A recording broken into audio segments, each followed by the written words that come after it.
Well, hello, and welcome to Opal City Confidential, a Starman podcast, episode 18.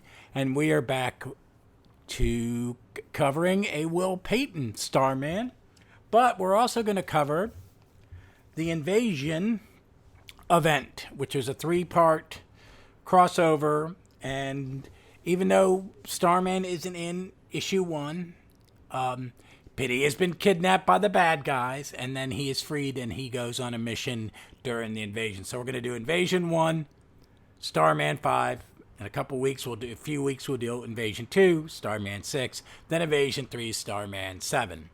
I just felt that we kind of had to cover it, and I'm not going to go into it as in much detail as I'm going to go into my thoughts on Starman 5, but I thought we should talk about it. And it's an event that I really look back fondly on, and I reread issue 1 3 times in the last 2 days, and I've enjoyed the heck out of it. I'll tell you why. But let's get the pertinent data on Invasion number 1.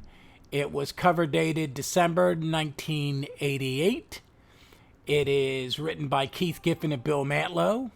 Penciler Todd McFarlane with inkers P. Craig Russell, Al Gordon, Joe Rubinstein, and Todd McFarlane. Colorist Carl Gafford. Letterers Gaspar Celadano. Editor Andrew Heffler and Kevin Dooley. And I'm not going to go into a big synopsis. I'll just give you a quick overview. The Alien Alliance has formed, and it wants to conquer Earth because of the metahumans, because they are a threat. And the Alliance includes the Citadel, the Durlans, the Gildishpan,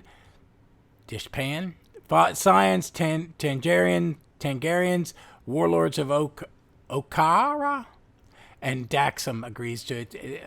And the Spider Guild, too. Adam Strange is in it, the Omega Men. It's a big thing. Main characters in this are Adam Strange, and then the Blasters, which was a team that kind of came out of this that was very, very short-lived. And that consists of Amos Monroe, Carlotta Riviera, Dexter Fairfax, Fritz Klein, Moshe Levy, Mrs. Levy, and Snapper Carr. The Omega Men are in it, and some of them die in this one. Brute, Elu, Felicity dies, Green Man dies, Harpus, Primus, Ryander, Saljan, Tigor, Yinda dies. A character called Garen Beck is introduced, Viral Docs from Legion, Legion. There are 3 Green Lanterns, and they seem to die. The Justice League International is represented by Martin Manor and Maxwell Lord and Tasmanian Devil, and the Spectre is there. So it's a lot. There's a lot going on. It's a lot, and it is. These are huge comics. I had to read it on the app because I don't own even a trade of this. The page count's like 80-some pages, and there were 3 of them. So they're really good. They're like the old 100-page giants. I want to talk about it. One, it's a Giffen plot and Bill Mantlo script. Is it wordy? Yes. Did I love it? Yeah, I didn't have a problem with it at all. I really, really enjoyed it. I'm a big fan of Giffen's writing. This is after Legion's become kind of a big deal. A lot of these villains are Legion villains, just in the 20th century instead of the 30th century. And I think I'm not the biggest Todd McFarlane fan, but I really do like his early stuff. I liked his Spider-Man, his early Spider-Man. I like this. I liked his Infinity Inc. I prefer him that way. Does that make sense? I just really do. This is the art I prefer. It is very late 80s. It's very as if Keith Giffen would have drawn it, I say. I mean, I think they're very similar at this point. But I think it's really, really action-packed, really well-made comic. I don't remember the Blasters until I saw. I mean, I did after I read it. Oh, that was that comic. I don't think I read an issue of it.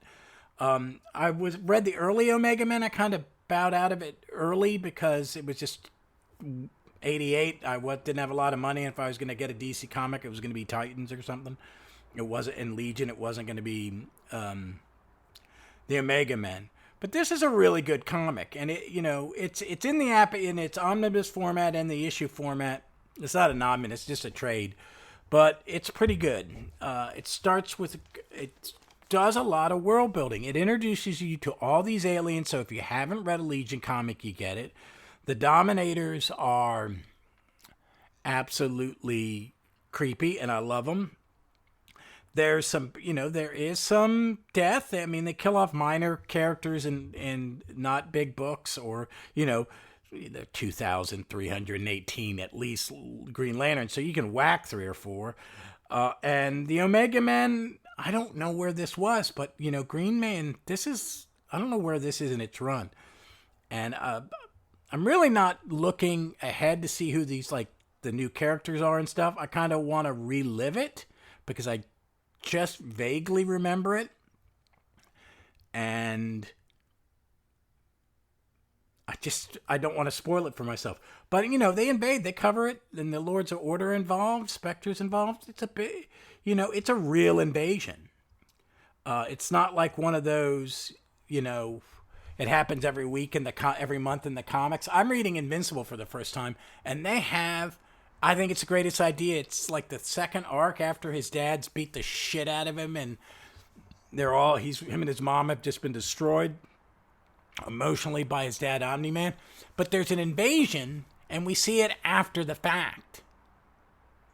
It's happened, and everybody's talking about it, but we don't see the battle, because it's all about how Mark and his friends and his mom and all the other stuff going on is affected by this superhero event that we didn't see. And I thought it was brilliant. I'm really enjoying Invincible. I've not read any yesterday or today. I really want to jump in. I'm plowing through the first compendium, but I wanted to read this stuff. But the invasion's really good. You got Adam Strange. He goes undercover in the Stalag. You get to meet, I forgot about all these characters. The Omega Men go into a battle and they all get captured. The Justice League International embassy in Australia is invaded, and that's where Tasmanian Devil's captured. And that's where the big fighting's going to be. And then more, we're going to talk about it in the Starman. But it's just a really good build-up. And I love how you have 4 chapters in it, and it kind of goes through the planning. The alliance is built. Then we get to see them setting up. They have a Stalag off by Starfire's home solar system. The Spider Guild is moving about the humans that they've experimented on. Oh yeah, because the opening thing is, I skipped this, is that the Dominators are interested in the metagene. So they have all these humans they've kidnapped. One of them is Sapper Carr, and they attack them with laser beams and bombs or whatever. It's just sci-fi stuff thrown at them, thinking that maybe one's metagene will be triggered, but 7 metagenes are triggered, and they will eventually form the blasters. So, and they've been all wrapped up in webs and taken off by the Spider Guild to be dropped off at the Stalag where they're working on it. Virodoxum Legion's there. Maybe Legion hasn't started. I'm really clueless on this. I just don't remember, and I'm not going to do any more homework. I want to be kind of surprised. This may be the event that kind of brings that to the forefront. And that's another book I really loved. But it's really interesting, and I can't wait to talk about the Starman comic and issue 2 as I reread it and reabsorb it, because I don't remember, because I kind of really enjoyed it, and there was a nostalgia. Oh, I remember this, and it was also like, I don't remember this, so I'm enjoying it like I was reading it for the first time. So let's move on to Starman 5. This fun little comic was cover dated holiday 1988. Was this up bi-monthly or quarterly? I'm checking in the index. No, it's monthly. It must have. That's weird. The holiday. It probably means December. I don't know. That's kind of weird to me. Let me click something real quick. But it's got a great cover. It's a Tom Lyle cover, and it says Invasion, First Strike Extra, Starman by Stern, Lyle, and Smith, guest starring Firehawk, Firestorm, and Power Girl. And they're flying. And it's a nice time. It's a nice cover. I really enjoyed it. That cover. I think I have a nostalgia for late 80s comics, that I really like, and it just kind of it hit that nerve. And the executive editor of this is Dick Giordano, cover artist Tom Lyle, writer Roger Stern, woohoo, penciler Tom Lyle, woohoo, inker Bob Smith, colorist Juliana Federer, letterer Bob Pinaha, editor Robert Greenberger. And the synopsis for this one is, Starman has been captured by the Power Elite and is being held in the Hutchings Institute. Harold Melrose is determined to steal his powers, and top scientists examine the body while the elite bicker amongst themselves. They are interrupted by reports of a great invasion and the Alien Alliance's attack on Australia. Debating over the validity and seriousness of the threat, they are unaware of a Durlan spy who takes Melrose form and uses it to kidnap Starman with the intention of sending him to the mothership for experiments. On the trip back, he awakens from his containment and bursts out, defeating the pilot assigned him. Still inside a strange spaceship, he meets up with Firestorm, Firehawk, and Power Girl, who have been enlisted by the government into combat against the invaders. Starman is surprised to see that professional superheroes would want his help, as he has never been around any before. They pilot the craft to the fleet of Canuds stationed on Fiji Island and jettison at the last second out of the explosion caused, but when they are fired upon. Easy Company is also stationed there. As soon as they see the cavalry, they begin launching infantry offensives of their own. They decimate the alien fleet, their encampments, and their soldiers. Will notes how cold-bloodedly his fellow heroes fight against the attackers in the heat of combat. In the midst of it all, they find Adam Strange, in prison, being tortured and interrogated. As the battle is won, he is liberated, and so is his intelligence. Triumphant in this one skirmish, everybody pitches in on the cleanup crew, paying respects to the dead and handling prisoners. Strange reports with news from Captain Atom, a superhero summit is being held to coordinate the forces for the duration of the crisis, and they are all invited. So, main character, Starman, guest stars Adam Strange, Firehawk, Firestorm, Power Girl, and his sister Jan Payton, the Alien Alliance, the Dominators, Durlan's, Canuds, Science, Power Elite, David Winters, Dennis Blake, Frank Donovan, Harold Melrose, Olivia Hardy, Samantha Morgan, Stanley Hale. Other companies, Easy Company, this is just a modern version of them, takes place in the Fiji Island. There's some notes in here. This is a Invasion First Strike extra, a tie-in to the larger told Invasion stories. These crossovers take place in Invasion 1 and 2, largely dealing with Alien Alliance assault on Earth and heroes and worlds participating in the world. The story is continued in Firestorm 80, which explains where Firestorm, Firehawk, and Power Girl were prior to the start of this issue. I will not be adding that, but I may read it for my own pleasure. At the end of this issue, Power Girl remarks that Justice League can be heard in the middle of a fight on the island, on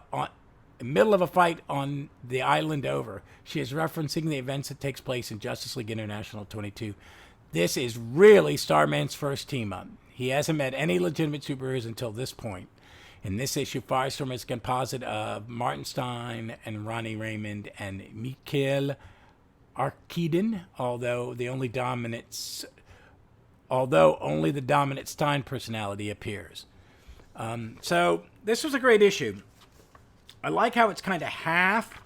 Well, it starts out the Power Elite story and him being kidnapped, and you get to see that being the petty bad guys they are. They argue about everything, even over if an alien invasion is real in a world full of superheroes. We cut to Jane, Will's sister, listening. The Durlan's got a little high and tight, little crew cut. If you know what that is, folks. Not a lot of people wear them other than cops now. But it's kind of like a punk rock Mohawk version. But he hides as Melrose. And I like how, like halfway through the comic, it's all about the invasion and Will getting himself free and then meeting, I think, the perfect set of superheroes for him. These are all superheroes created in the 70s and 80s. It's none of the Silver Age guys. These four people would have made a great team book. And add some other characters coming up. He could have been a leader. I think this is them putting him in a big crossover early on, 5th issue. And I think it works. Sometimes those ones are really bad, I think. But I think this one really works. I like that there's an easy company still in the 80s. And I'm glad to see that, they can handle these aliens. It's great. It's a really fun comic. I really love Tom Lyle's art. I always have, but I'm loving it. There's a letters page. Let me look at that. There anybody famous? Scott Foy. I don't know Scott Foy. Sounds familiar. I don't see any famous people. No. The coming attraction says, from here we go into Invasion 2 on sale in just 2 weeks.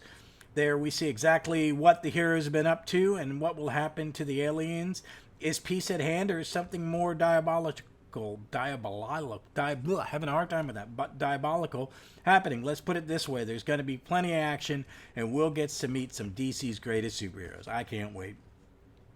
And then join us here in issue 6 as we watch Starman help do some rebuilding in Australia. Helping out will be Blue Beetle, Green Lantern, Atom, Power Girl. But Power Elite is also hanging around so things won't go smoothly. Join Roger, Tom, and Bob for that adventure as Will comes to grips with some startling facts he learns from the aliens about his nature. Enough of a tease. We'll see you in a month. You'll see it in about 6 weeks. Maybe longer, because I think they may... 6 weeks, I hope. But yeah, I really like this. I like Roger Stern's writing. I think he's got a grasp of the characters. I mean, I don't know Firehawk that well. I know this era of Firestorm a little bit. I read him earlier than this. And I'm a big fan of Karen this era. I just read the Power Girl special, and I don't think I dislike it as much as other people might dislike it. I miss this Kara, and, I still got her. I can go back and read all my All-Star comics that she's in and Justice League International on the app. So she's still there. Maybe I'm not as keen on this. I'm enjoying a lot of the new Superman stuff. I really do like the John Kent one. Really liking that. I like the Superboy because it was very much like Superboy in the 90s when it was really good. I love that Superboy. I really do, the leather jacket Superboy. And Fire and Ice in it. I haven't read the backup story yet. I'm going to read that later tonight after I finish this. That's going to be my little treat. So that's it. I mean, not a lot. It's 2 great comics. I'm really enjoying it. I'd love to hear what you think of Invasion. Hey, Kirby, I know you'll listen to this pretty quickly tomorrow when it goes up. Let me know what you're thinking. Maybe you want to come on and do one of the episodes about one of these issues and that, if you're into it. So there, I'm inviting him on the podcast. Let's see what's going on. All right, folks. Hey, I got to go. It's a busy week. I wanted to get this done on Monday, so it'll go up early tomorrow morning. And tomorrow I'm going to record my first Legion podcast in 3 weeks. I'm sorry. I've had to cut back to 2 just because of a lot going on. And Starman and the Justice Society, since I had 2 backed up, I wanted to get them out. I don't know what I'm going to do this weekend. I'm reading a lot of stuff. I'm reading Invincibles. I got a couple Omnis. I'll probably... I'm going to talk about them a little bit and about those stories as an overview, as about I want to read them. And maybe I'll do what I've been buying. I haven't done a what I bought. Let's do that this weekend, and maybe you'll find that interesting. All right, folks. Well, as always, be smart, be safe, be kind to one another. Really, really please do that. And read some comics. Check out Invincible. I'm really enjoying it.